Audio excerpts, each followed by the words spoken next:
A gente volta a falar sobre o encontro tenso internacional hoje, cercado de frases duras. Donald Trump pressionou Volodymyr Zelensky a aceitar um acordo para encerrar a guerra no leste europeu. E o nosso entrevistado agora, o professor de Direito e Relações Internacionais, Manuel Furriela. Como sempre, professor, uma honra receber o senhor aqui. Boa noite, muito bem-vindo, professor. Boa noite. Bom, professor, imagino que pela sua experiência, mais cedo a gente estava aqui comentando com a Dora e com o Cristiano Vilela, foi algo praticamente inédito a forma como esse encontro se deu. Se os dois fossem a portas fechadas, tivessem discutido, é uma coisa, mas a conversa foi transmitida totalmente ao vivo. Essa é uma forma, professor, na sua avaliação, aí começando já e fazendo a pergunta, de Donald Trump pressioná-lo em público e mostrar, obviamente, o perfil que ele tem e a tentativa de, eventualmente, terminar essa guerra? Bom, primeiro é realmente inédito, porque quando se chega no ponto dos líderes, dos chefes de Estado se reunirem em público e fazerem uma colocação, é porque algo já se construiu, um consenso já se construiu, o acordo já existe. Ou mesmo não havendo propriamente o acordo para ser assinado, há uma conversa amena mostrando que há discussão avançada, um alinhamento em curso. Não foi o que aconteceu, realmente inédito. Mas faz parte, concordo com você, do estilo de Donald Trump. Ele trouxe o Volodymyr Zelensky para uma reunião, para uma exposição, a ser alvo de uma crítica pública, já que está sendo realmente muito difícil a costura de um acordo. E também esse fato, essa questão inusitada, expôs ao público questões de bastidores que não haviam sido apresentadas por completo. Então, Zelensky exige, para fazer um acordo, garantias dos Estados Unidos, porque é uma série histórica de questões envolvendo a Ucrânia, só para a gente pegar algumas mais recentes, como o acordo de 1994, onde a Ucrânia, que tinha o terceiro maior arsenal nuclear do mundo, entregou seus armamentos e, em contrapartida, Estados Unidos e a União Europeia ofereceram garantias de que ela não seria invadida, e a Rússia, à época, também por conta dessa cessão de armas nucleares, também reafirmou que haveria um respeito à integridade territorial da Ucrânia, coisa que não aconteceu.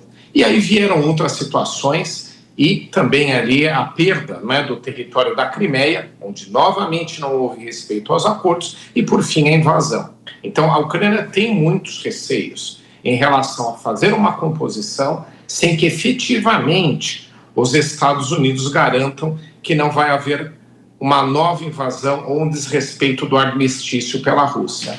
Que a gente viu também ali na rixa, na discussão entre os dois líderes, é que o Donald Trump afirmou que ele seria a garantia de que isso não aconteceria, porque outros chefes de Estado americanos não teriam a mesma força. Professor Furriela, vou chamar os nossos comentaristas, Dora Kramer, Cristiano Vilela. Dora faz a próxima pergunta. Dora. Boa noite, professor.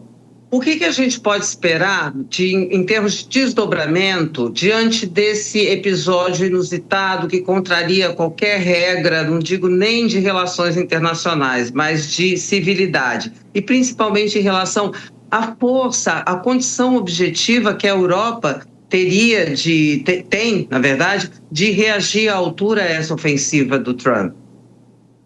Bom, a Ucrânia ela não tem muitas opções. Então, ela ficou numa situação muito exposta nesse conflito. Ela teve uma resiliência inicial à invasão russa que foi única. Ninguém imaginava que ela conseguiria resistir ou até mesmo que ela iria resistir. Ela perdeu a Crimeia sem nenhum tipo de reação substancial, só para a gente dar um exemplo recente que fazia com que a Rússia não esperasse aquela reação. Agora, a manutenção da Ucrânia no conflito, a resistência para que a Rússia não chegue, não avance, não conquiste novos territórios, só se dá por conta propriamente de um apoio, tanto da União Europeia quanto dos Estados Unidos. E o apoio mais substancial, mais forte, ainda que a Ucrânia pode ter, é americano, porque a Europa, além de ela não ter a capacidade militar dos Estados Unidos e nem os recursos, ela também não tem o consenso que tinha no passado. Alguns líderes europeus, eles já questionam até que ponto valeria realmente essa resistência à Rússia por conta de um avanço da OTAN junto ao território ucraniano e por conta de futuras possíveis invasões que improvável serão em território, pelo menos, da União Europeia. Então, tudo isso fez com que a Ucrânia não tivesse muita saída. Quando os Estados Unidos chamam para conversar, ela tem que ir, e ele hoje, não digo que ele caiu numa armadilha, o Zelensky, mas ele caiu numa situação onde Donald Trump, com seu estilo de negociador agressivo, ele iria criar uma situação de pressão, e foi o que ele fez. Foi o que a Dora falou no começo do Jornal Jovem Pan. Agora a pergunta de Cristiano Vilela. Professor, boa noite. Professor, na linha do que o senhor colocou agora, existe alguma saída para Zelensky? Ele teria capacidade de construir alguma alternativa nas relações com os Estados Unidos? Ou, eventualmente, a União Europeia teria força para bancar a continuidade do conflito ou para, pelo menos, fortalecer a figura de Zelensky?